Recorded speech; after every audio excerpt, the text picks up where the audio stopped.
لا والحمد لله. أحبتي في الله، هناك خطأ وهو يعني يعتبر حرام، ويعني قلة تأدب مع كتاب الله عز وجل وإهانة لكتاب الله عز وجل.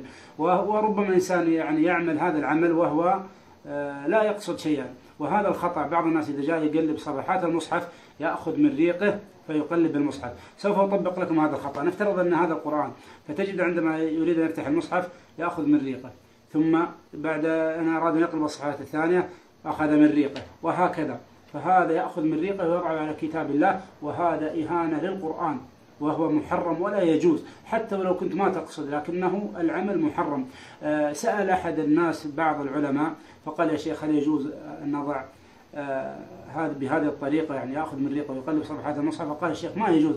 فأعاد السؤال مرتين وثلاث، فأخذ الشيخ من ريقه فقال: يعني قرب وجهك، بحط هذا الأصبع على وجهه، هل تقبل؟ فرفض هذا الشيء، فقال: كتاب الله أولى أن نصونه من وضع الريق عليه سواء قليلا أو كثيرا.